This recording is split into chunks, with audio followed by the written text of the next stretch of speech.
My name is Richard Morrison, and I'm 65 years old. If you're just starting to watch this story now, I need you to take a deep breath, because what I'm about to share with you is something I never thought could happen in my own home, under my own roof, to the person I'd spent my entire life trying to protect.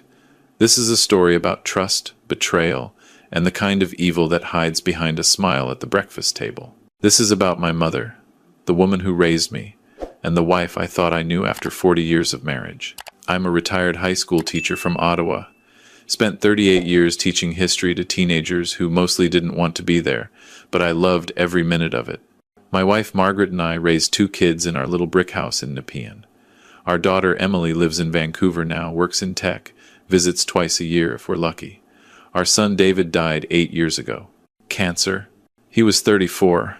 That loss changed everything for Margaret and me. But we made it through. At least, I thought we did.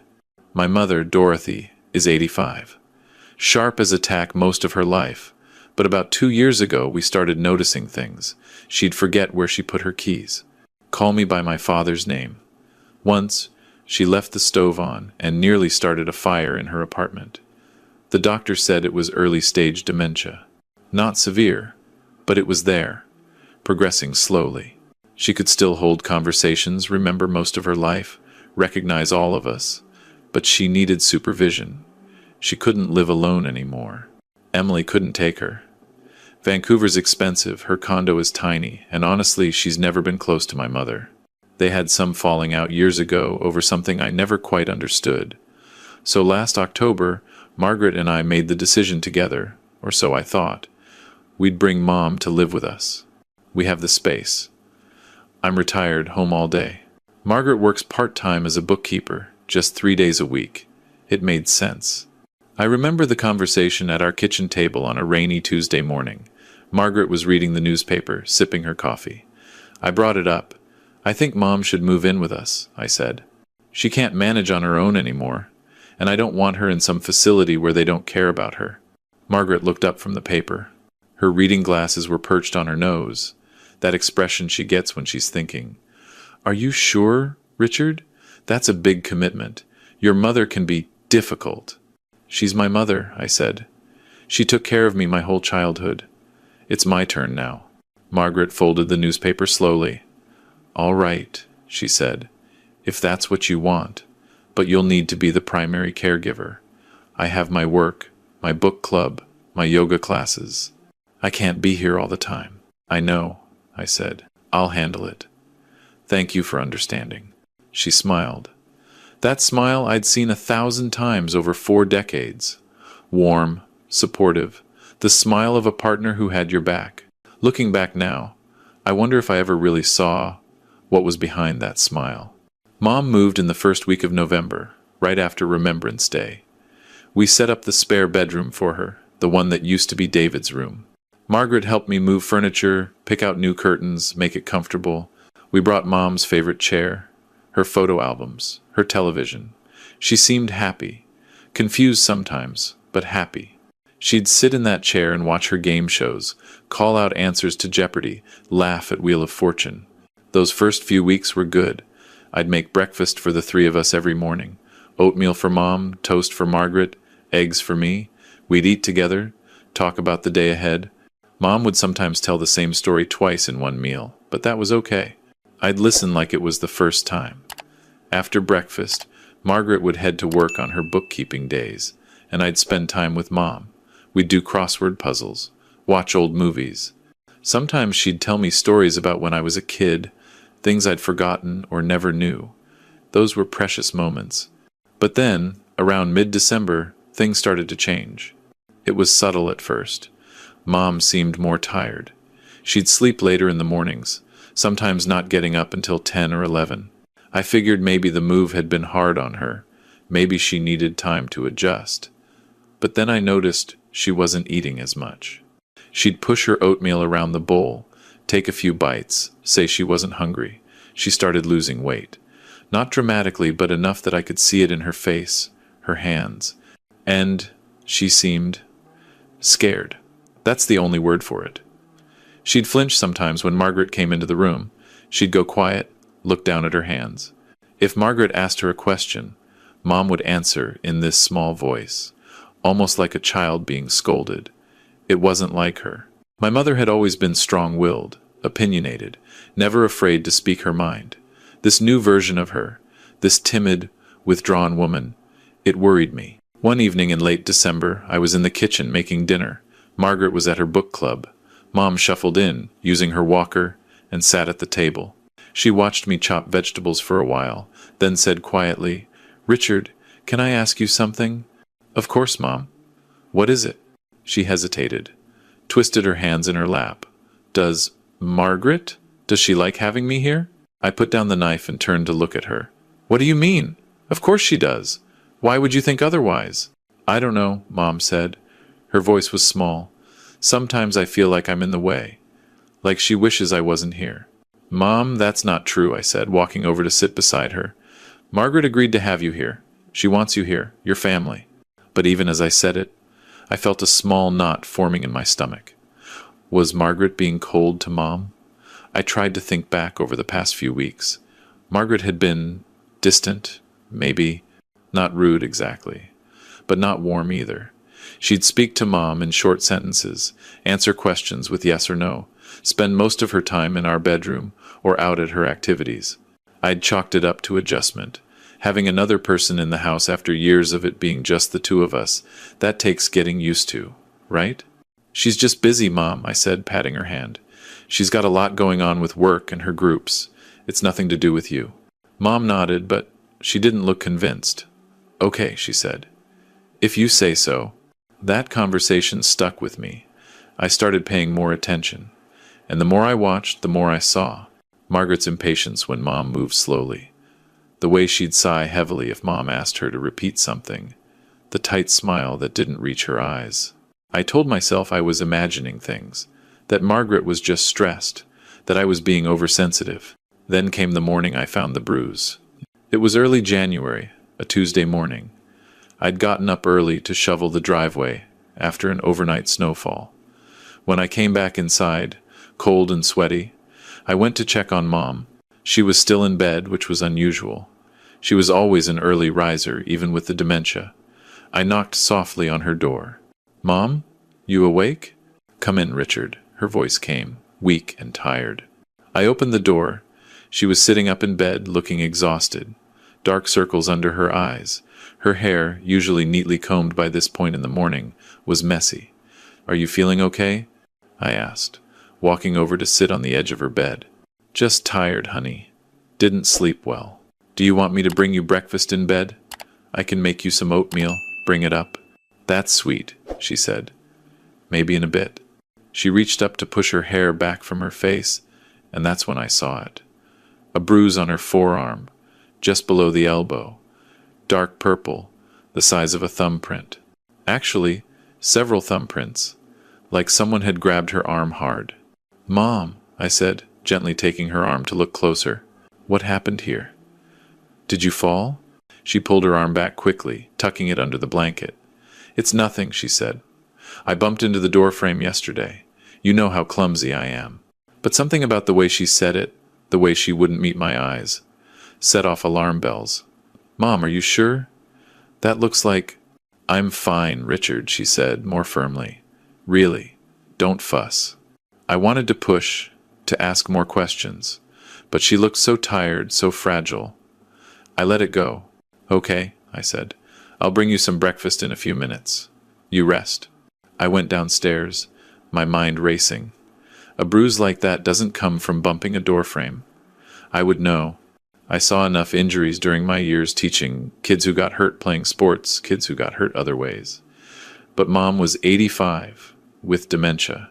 It was possible she'd fallen and didn't remember correctly. It was possible she'd grabbed herself somehow. I was probably overreacting. Margaret was in the kitchen, dressed for work, pouring coffee into her travel mug. "Morning," she said, not looking at me. "Is your mother up yet?" "Yeah, she's awake. She's tired, though. Says she didn't sleep well." Margaret said, checking her phone. "Well, I'm off. I've got back-to-back appointments all day. There's leftover lasagna in the fridge for dinner." "Margaret, wait," I said. "Did you notice any bruises on Mom?" On her arm? She looked up, her face blank. Bruises? No.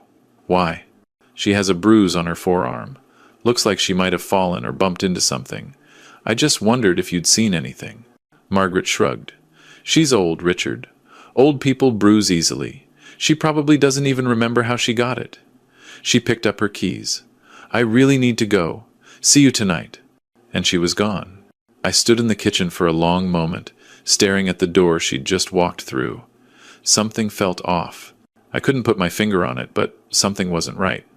I made Mom her oatmeal, brought it up to her room, watched her eat a few bites before she said she was full. She looked so small in that bed, so vulnerable. Over the next few weeks, I became hyper-aware of everything. I watched Mom closely. I watched Margaret closely. And I saw things that made my blood run cold. More bruises appeared. One on Mom's shoulder, one on her hip. Mom always had an explanation. She'd fallen. She'd bumped into something. She was just clumsy. But her explanations were vague, uncertain, like she wasn't sure herself. And her fear of Margaret grew worse. If Margaret was in the house, Mom would stay in her room. If Margaret came into the living room where Mom was watching TV, Mom would tense up, go silent, shrink into herself. One time, I walked into the kitchen and found Margaret standing over Mom, who was sitting at the table. Margaret was speaking in a low voice, too quiet for me to hear, but the expression on her face was hard, cold. When she saw me, her face immediately softened into a smile. "Just reminding your mother to take her medication," she said cheerfully. But Mom's hands were shaking as she picked up her pill bottle. I started losing sleep. Night after night, I'd lie in bed next to Margaret, listening to her breathe, wondering what was happening in my house. Wondering if my wife, the woman I'd spent 40 years with, the woman I'd raised children with, could be hurting my mother. It seemed impossible, insane. Margaret wasn't a violent person. She'd never raised a hand to anyone in all the time I'd known her. But the evidence was there. The bruises, the fear, Mom's deteriorating condition. I thought about confronting Margaret directly, asking her outright if something was going on. But what would I say? Are you abusing my mother? She'd deny it. She'd be offended. She'd make me feel crazy for even suggesting it. And if I was wrong, if I was just paranoid, it would destroy our marriage. 40 years of trust, gone over an accusation I couldn't prove. But if I was right, I needed proof. I needed to see what was happening when I wasn't there, when I was asleep, because I'd started to notice something else. Mom's condition always seemed worse in the mornings. More tired, more bruised, more frightened, like something was happening at night. That's when I decided to set up the camera. I'm not proud of it. I'm not the kind of person who spies on people, who sets up hidden surveillance in his own home. It felt like a violation of privacy, of trust. But I kept thinking about my mother, about how scared she looked, about those bruises, and I knew I had to do something. I had to know the truth. I went to an electronics store in downtown Ottawa, told the young man working there that I wanted a small camera for home security. He showed me several options. I picked one that was tiny, could be hidden easily, had night vision, and could record for hours on a memory card. It cost me $200. I paid in cash. Didn't want it showing up on our joint credit card statement. I brought it home and waited for the right moment. On a Wednesday afternoon, Margaret was at work, Mom was napping. I went into Mom's room. My hands were shaking as I looked around for a good spot to hide the camera. It needed to have a clear view of Mom's bed, but it couldn't be obvious. I finally settled on the bookshelf across from her bed. I put the camera behind a framed photograph of Mom and Dad from their 40th wedding anniversary. Adjusted the angle. The lens was tiny, barely visible. Unless you knew it was there, you'd never spot it. I turned it on, set it to motion-activated recording, and left the room. Then I waited. That night at dinner, I could barely eat. Margaret chatted about her day at work, some problem with a client's books. Mom picked at her food. I watched them both, my stomach in knots. After dinner, we all watched TV for a while in the living room. At 9 o'clock, Mom said she was tired and wanted to go to bed. I helped her to her room, made sure she had everything she needed. "Good night, Mom," I said, kissing her forehead. "Sleep well." "Good night, honey," she said. She looked exhausted. I closed her door and went back downstairs. Margaret and I watched the news, then went to bed ourselves around 11. I lay there in the dark, Margaret beside me, waiting, listening. I don't know what I expected to hear. Footsteps, voices, but the house was silent. I must have fallen asleep eventually, because the next thing I knew, my alarm was going off. 6 in the morning. I got up carefully, not wanting to wake Margaret, went downstairs, made coffee. My hands shook as I poured it. I knew what I had to do. I had to check that camera, but I was terrified of what I might find. I waited until Margaret left for work at 8. Then I went up to Mom's room. She was still sleeping, breathing softly. I quietly retrieved the camera from behind the photograph and took it to my office. My heart was pounding as I plugged the memory card into my computer. The video player opened. The recording had started at 11:43 p.m. the previous night, triggered by motion in the room. I clicked play. At first, it was just Mom sleeping. The night vision gave everything a green tint. I could see her chest rising and falling peacefully under the blankets. For several minutes, nothing happened. I started to feel foolish. What did I think I was going to see? Then, at 12:17 a.m., according to the timestamp, the door opened. Margaret walked into the room. She was wearing her nightgown, moving quietly. She walked over to Mom's bed and stood there for a moment, looking down at her. I watched, confused. Was she just checking on Mom?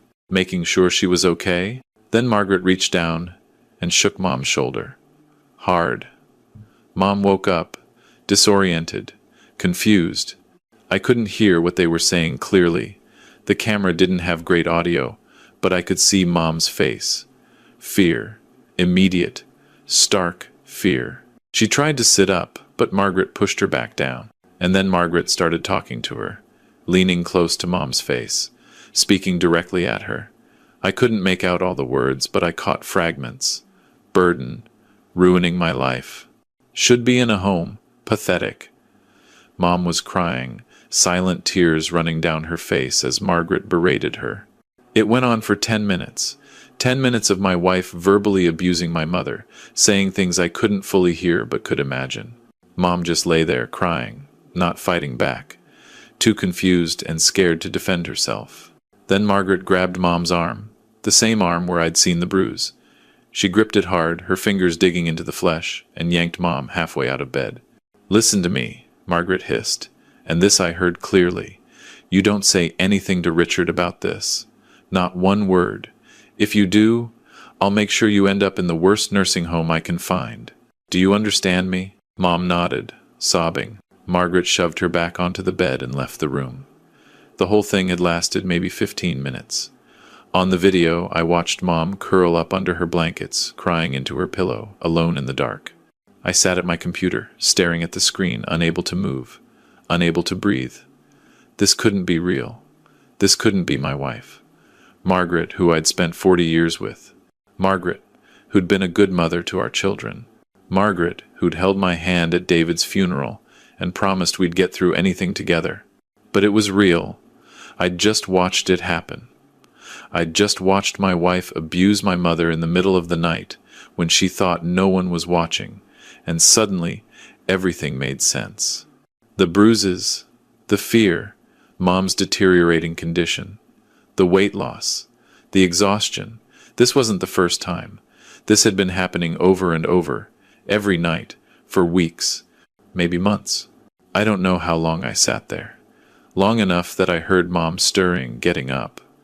I closed the video player quickly, shoved the camera in my desk drawer, and went to check on her. She was in the bathroom, moving slowly, painfully. When she came out and saw me, she flinched. "It's okay, Mom," I said gently. "It's just me. Let me help you downstairs. I'll make breakfast." Over oatmeal, I watched her closely. She was pale, exhausted, barely touching her food. I wanted to tell her I knew. I wanted to hold her and promise her it would never happen again. But I couldn't. Not yet. Because I knew if I confronted Margaret without a solid plan, she'd deny everything, destroy any evidence, maybe even try to have Mom declared incompetent so her word wouldn't hold up. I needed more evidence. I needed to document everything. And I needed to figure out the right way to get Mom to safety and get Margaret out of our lives. I kept the camera running.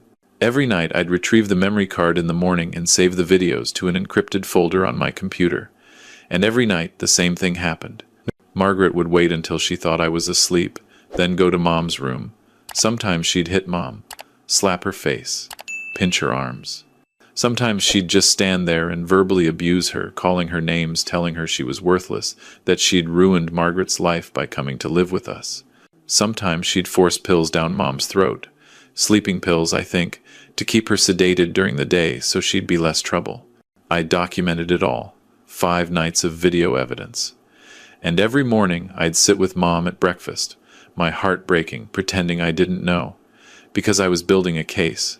I called a lawyer, a family law attorney named Sarah Chen that a former colleague recommended. I met with her privately, showed her the videos on my laptop in her office.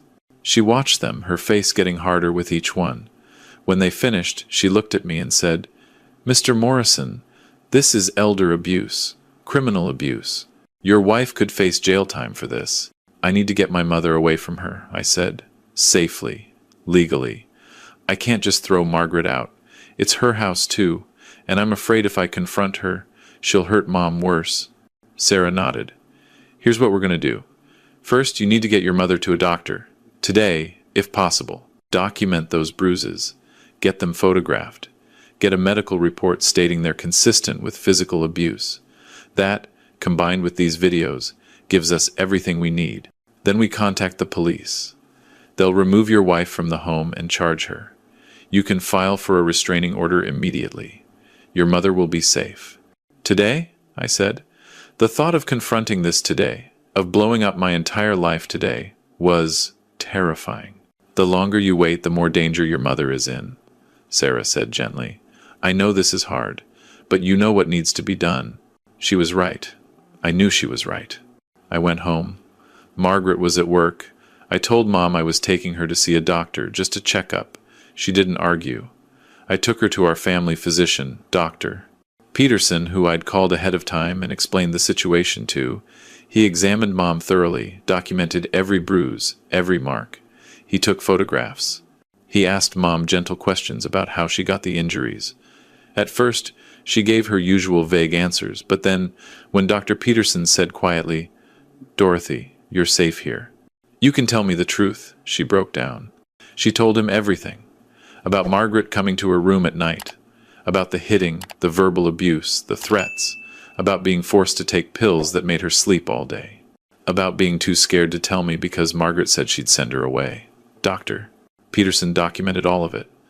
Then he looked at me. "Richard, I'm a mandatory reporter. I have to report this to the authorities. This is criminal abuse." "I know," I said. "I want you to. I want this stopped." He nodded and made the call right there from his office. Within an hour, 2 police officers arrived at the clinic. They took our statements. They watched the videos I'd saved on my laptop. They looked at the medical report. And then one of them, a female officer named Constable Williams, said, "Mr. Morrison, we're going to go to your house and arrest your wife. We'll need you and your mother to come with us to give formal statements at the station. Are you prepared for that?"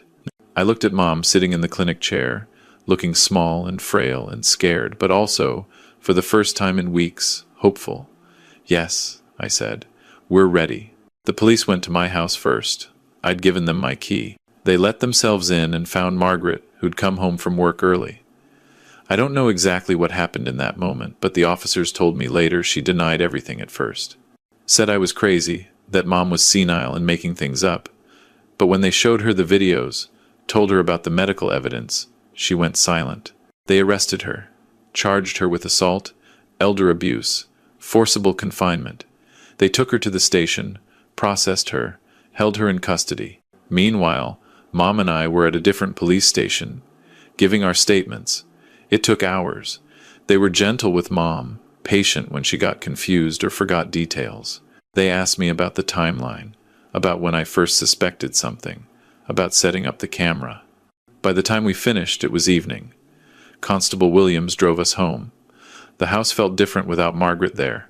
Empty, cold, but also, for the first time in months, safe.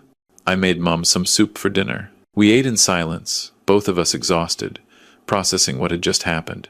"Thank you," Mom said quietly as I helped her to bed that night. Thank you for believing me, for saving me.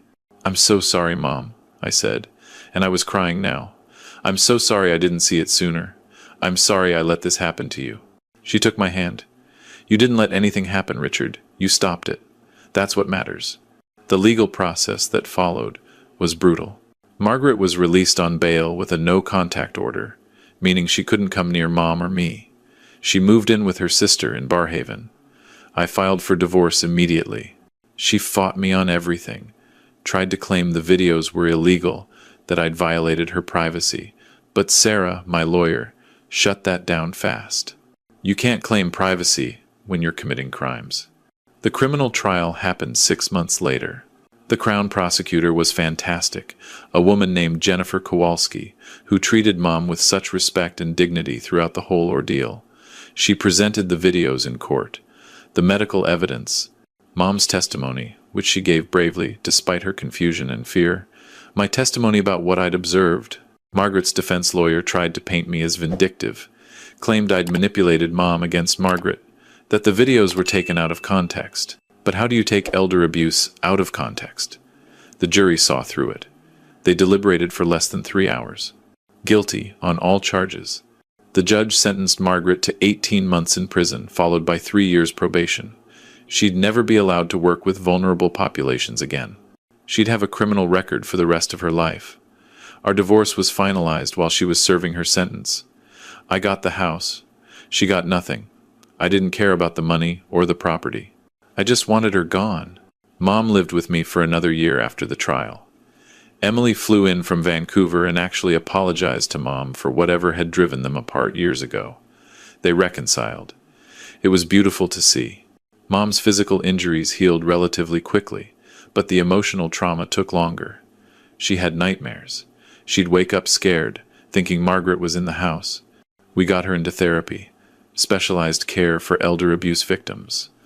Slowly, gradually, she started to heal. She started smiling again, laughing at her game shows, telling her stories. But the dementia continued to progress. That was something we couldn't stop. By the following November, a year after Margaret's arrest, Mom needed more care than I could provide at home. We found a wonderful assisted living facility here in Ottawa, a place that specializes in dementia care. Emily helped me move Mom in. The staff there are kind, attentive, vigilant. I visit her every single day. Some days she knows who I am, some days she doesn't. But she's safe. She's cared for. She's never afraid. I'm 70 now, retired from teaching, divorced, living alone in a house that feels too big. Emily visits more often now, every few months instead of twice a year. We've gotten closer through all this. She tells me she's proud of me for protecting Grandma, for doing the right thing even when it was hard. Margaret got out of prison last year. I don't know where she is now, don't care. She's not allowed to contact me or Mom. Sometimes I think about the 40 years we spent together, wonder if there were signs I missed earlier, wonder if she'd always been capable of this cruelty and I'd just never seen it, or if something in her broke when David died, some darkness that took over and turned her into someone I didn't recognize. I'll never know, and it doesn't matter anymore. What matters is that I trusted my instincts. I saw the signs, even when I didn't want to believe what they meant. I took action, even when it meant destroying my marriage, my life as I knew it. I protected my mother when she couldn't protect herself. I'm sharing this story because I want people to understand something crucial. Elder abuse is real. It happens in homes just like mine, in families that look normal from the outside. It happens to people who can't always speak up for themselves, who are vulnerable, confused, dependent on others for care. And it's often perpetrated by people we trust, people we love, people we'd never suspect. If you notice an elderly person in your life showing signs like my mother did, unexplained bruises, fear of certain people, withdrawal, drastic changes in behavior or health, please don't ignore it. Ask questions. Investigate. Trust your gut. Don't let politeness or fear of confrontation stop you from protecting someone who needs help. Document everything. Photos, videos, medical reports. Build evidence. Talk to lawyers, doctors, police. Yes, it's hard. Yes, it might destroy relationships. Yes, people will deny and deflect and try to make you feel crazy. But a vulnerable person's safety is worth more than keeping the peace. It's worth more than maintaining appearances. It's worth everything. My mother is safe now. That's all that matters. I sleep at night knowing I did the right thing, even though it cost me my marriage and the life I thought I'd have in my retirement. I'd do it again in a heartbeat. Because family isn't just about blood or marriage certificates. It's about protecting the people who can't protect themselves. It's about standing up against cruelty, even when it's wearing a familiar face. It's about being brave enough to shine a light into the darkness and expose what's hiding there. If you're in a situation like mine where you suspect someone you care about is being abused, please act. Don't wait. Don't hope it will get better. It won't get better on its own. Get help. Contact Adult Protective Services, the police, elder abuse hotlines. In Canada, we have resources. Every province has reporting mechanisms for elder abuse. Use them. And if you're watching this because you see yourself in my story, because you're the one being hurt, please know this. You deserve safety. You deserve respect. You deserve care. What's happening to you is not your fault. You are not a burden. You are a human being with dignity and worth, and there are people who will help you if you can find the courage to tell someone. To anyone who made it through this whole story, thank you for listening. Thank you for caring. Share this if you think it might help someone. Talk about elder abuse. Don't let it stay hidden in the darkness where it thrives. Be vigilant. Be brave. Be the person who speaks up. Because silence protects abusers. Truth protects victims.